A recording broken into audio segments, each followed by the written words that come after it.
হাসরের ময়দানে উহুদ পাহাড় পরিমাণ সবিল পাহাড় নিয়া, উহুদ পাহাড় পরিমাণ সব নিয়া উঠবে।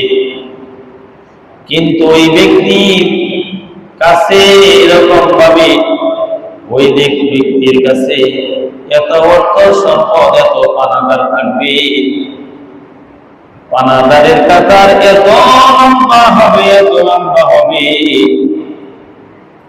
পানাদারকে উহুদ পাহাড় পরিমাণ সবের সেই ভান্ডার থেকে দিতে দিতে শেষ হয়ে যাবে, কিন্তু পানাদারের কাতার বাকি থাকবে।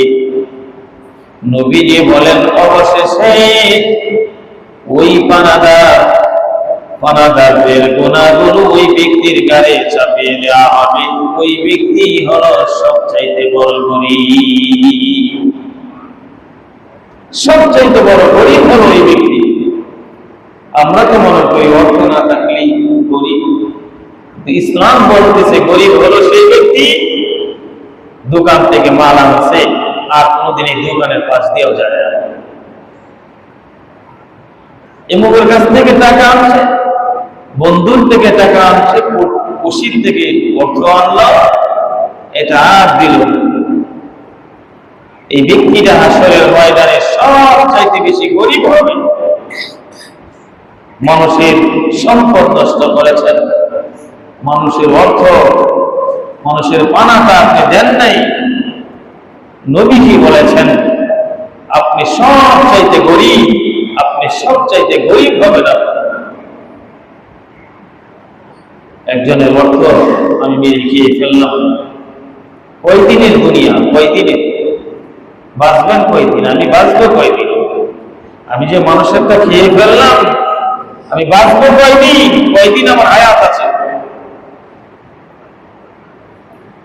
এমন কেউ গ্যারেন্টি দিতে পারি না যে আগামী জুমায় আমরা জীবিত থাকবো, মসজিদে এসে জুমার নামাজ আদায় করব। এই গ্যারেন্টি না আমি দিতে পারি, না আপনি দিতে পারেন, না পৃথিবীর কেউ দিতে পারে। ঠিক না ঠিক না? পৃথিবীর কেউ দিতে পারে না।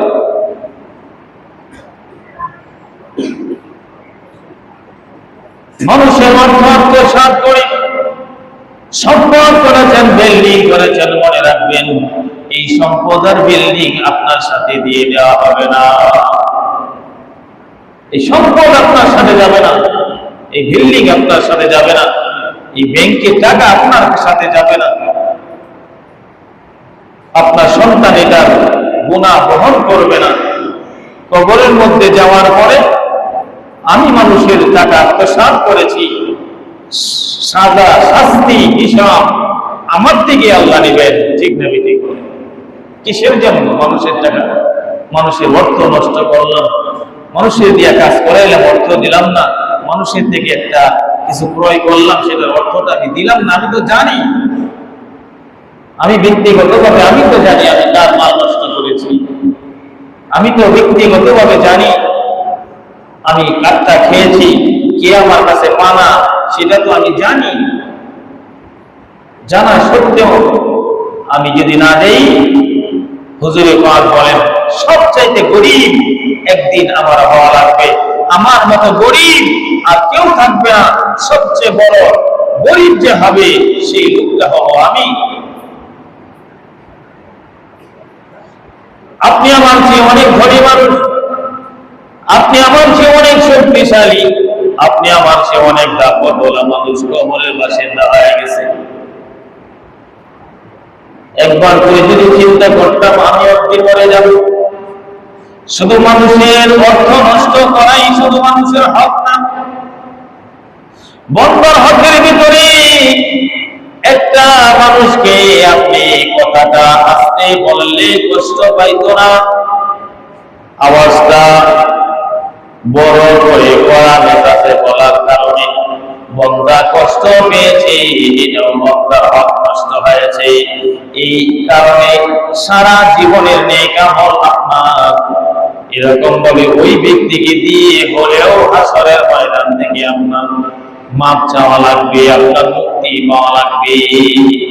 আপনার মুক্তি তখনই হবে বন্দার অর্থ নষ্ট করেন নাই, গায়ে আঘাত করেন নাই, কিন্তু কথাটা আস্তে বললে বান্দা কষ্ট পাইতো না, মেজাজটা গরম করে একটু বলেছেন, একটু কড়া মেজাজে বলেছেন, যার কারণে বান্দা কষ্ট পাইছে।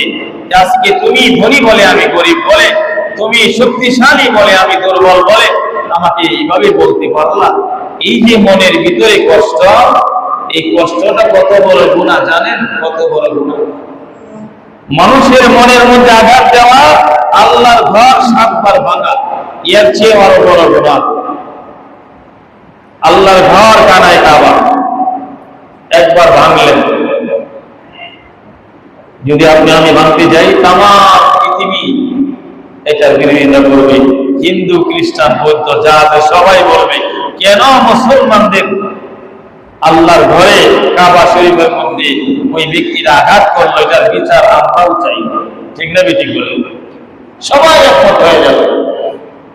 আল্লাহর ঘরে একবার ভাঙলেন, কত বড় গুনাহ। আবার পৃথিবীবাসী আল্লাহ ঘরটা এরকম ভাবে সহি সালামত করল, আবার ভেঙে দিলেন। এইভাবে একবার নয়, 2 বার নয়, 7 বার ভাঙলেন। 7 বার ভাঙলে যেমন অপরাধ আপনি করেছেন, এর চেয়েও বড় অপরাধ বান্দাকে আস্তে কথাটা বললে কষ্ট পাইতো না, কড়া মেজাজে বলার কারণে, আওয়াজ উঁচু করে বলার কারণে বান্দা কষ্ট পেয়েছে। বান্দা কষ্ট পেয়েছে আসরের ময়দানে। এটার হিসাব এত কঠিন হবে, এত কঠিন হবে। এই একটা ব্যবহারের জন্য আপনি আমার জাহান্নামের লাকড়ি হওয়া লাগবে, এত কঠিন হবে। শুধু অর্থ সম্পদ নষ্ট করাই এরকম বান্দার হক নষ্ট করা না। কোন মানুষের সাথে কথা বললে সেটা আন্তরিকতা বজায় রেখে কথা বলা, যেন বান্দা কষ্ট না পায়, এটা বান্দার হক। এই জন্য সাবধান হয়, বান্দার হক বড় কঠিন, বড় কঠিন। বান্দার একটা পয়সা নষ্ট করেছেন, বান্দার একটা টাকা নষ্ট করেছেন, এত কঠিন, এত কঠিন। আপনি আমি তো আখেরি জামানায় এসে এমন এক জামানার মধ্যে পৌঁছে গেছি, আপনি আমার কোন ক্ষেত্রে ইসলাম নাই। ইসলামের এরকম ভাবে যে শাস্তির কথা আছে, সেই শাস্তির ভয়ও আমাদের নাই। আপনি আমার একটা ব্যবহারের জন্য, আপনি আমার একটা পয়সা আমি নষ্ট করেছি, আমার গোটা জীবনের নেক আমল সব বরবাদ হয়ে যাবে, সেই ভয় আমাদের মধ্যে নাই। বন্ধুরে, সাহাবায়ে কেরাম রাদিয়াল্লাহু আনহুম, বুজুর্গানে দ্বীন, আল্লাহ ওয়ালা হক্কানি ব্যক্তিগণ, ওনারা বান্দার হককে এত ভয় করে, এত ভয় করে অযথা কোনো গাছের পাতাও ছিঁড়ে না। সুবহানাল্লাহ। যারা আল্লাহ ওয়ালা বুজুর্গ হয়, যারা খাঁটি মুসলমান হয়, তারা এই বিষয়টা খুবই খেয়াল রাখে যে আমার দ্বারায় বিড়াল যেন কষ্ট না পায়, আমার দ্বারায় কুকুর যেন কষ্ট না পায়, আমার দ্বারায় কোন কীট পতঙ্গ যেন কষ্ট না পায়। এই ভয়টা আমাদের ভিতরে বড় আকারে এরকম ভাবে কাজ করে। তারা সারাক্ষণ এই ভয় নিয়ে চলে। কত মানুষের টাকা নষ্ট করলাম, আমি হজ করতেছি, কোনো লাভ হবে না, আমি যাকাত দেই, কোনো লাভ হবে না, আমি রোজাদার, আমি এরকম ভাবে 5 ওয়াক্ত নামাজি, আমি যদি ধনী হই, বান্দার হক যদি না ফিরিয়ে দিই, তাহলে হাসরের ময়দানে আমার কোন আমল আল্লাহর দরবারে কবুল হবে না। আল্লাহ বলবে, বান্দার হক দিয়ে আসো। আর আমি নামাজি, আমার দ্বারা বান্দার হক নষ্ট হতে পারে না, কারণ ইন্না সলাতা তানহা আনিল ফাহশাই ওয়াল মুনকার। যে ব্যক্তি নামাজি হয়, ওই ব্যক্তির দ্বারাই কোনো মুশকিল কাজ হতে পারে না, এটা আল্লাহর কথা।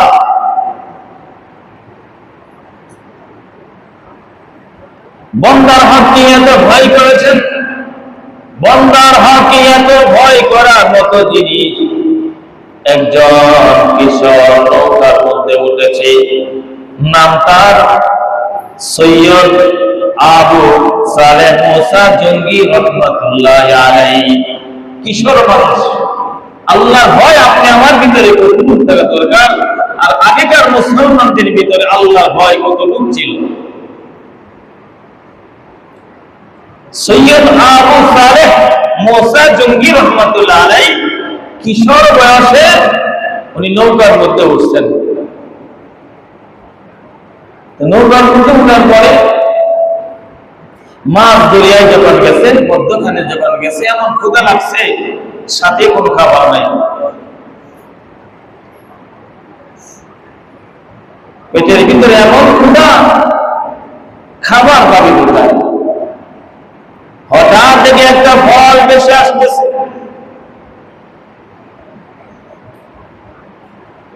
সৈয়দ আবু সালেহ মুসা জঙ্গি রহমাতুল্লাহ আলাইহি চোখ দিয়া ফলটা দেখলেন, হাত দিয়া ফল ধরলেন, দাঁত দিয়া চিবায় খাইলেন, জিহ্বা দিয়া স্বাদ গ্রহণ করলেন। ফল খাওয়ার পরে সৈয়দ আবু সালেহ মুসা জঙ্গি রহমাতুল্লাহ আলাইহি নৌকার মধ্যে বসে এমন কান্না আরম্ভ করেছে, মা বাবা মারা গেলে যেমন সন্তান কাঁদে, এর চেয়েও বেশি কান্না, এর চেয়েও বেশি কান্না নৌকায় বসে উনি কাঁদতেছেন। কিসের জন্য কাঁদেন? ক্ষুধা লাগছে, একটা ফল বেশি আসতেছে। মাসালা হলো, কোন ফল যদি নষ্ট হওয়ার উপযোগী হয় সেটাকে খাওয়া যায়, ধর্মে যায় না। সমুদ্রের মধ্যে বেশি আসতেছে ফল, কান্নাকার ফল, কোথায় গিয়ে এটা নষ্ট হয়ে যায়, এটা খেয়ে ফেললে কোনো ক্ষতি নাই, খাওয়া যায় এমন ফল, কারণ এটা নষ্ট হয়ে যেতে পারে। এমন একটা ফল খাওয়ার পরে সৈয়দ আবু সালেহ মুসা জঙ্গি রহমাতুল্লাহ আলাইহি কিশোর বয়সে নৌকায় বসে কাঁদে, কাঁদে এই জন্য, আমি চোখ দিয়া ফল দেখেছি, এই চোখ হাসরের ময়দানে আল্লাহর কাছে বলে দিবি। আমি হাত দিয়া ফল ধরেছি, আমার হাত হাসরের ময়দানে সাক্ষী দিবে। আমি জিহ্বা দিয়া কাঠ দিয়া চিবাইছি, এই দাঁত হাসরের ময়দানে সাক্ষী দিবে। জিহ্বা দিয়া স্বাদ গ্রহণ করেছি, হাসরের ময়দানে জিহ্বা আল্লাহর দরবারে বলে দিবে, আমি ফলের স্বাদ, পরের ফল আমি ভক্ষণ করেছি, স্বাদ গ্রহণ করেছি। নিজের সাথে মিলান, নিজের সাথে মিলান। কত মানুষের ফল, কত মানুষের সম্পদ নষ্ট করলাম, কত মানুষের দোকানের সদা এনে আমি ওই দোকানের পাশ দিয়ে আর যাই না, আমার জায়গা হবে কোথায়? আল্লাহর ভয় আমার ভিতরে কত লোক আছে। সৈয়দ আবু সালেহ মুসা জঙ্গি রহমাতুল্লাহ আলাইহি উনার আল্লাহর ভয় কেমন ছিল?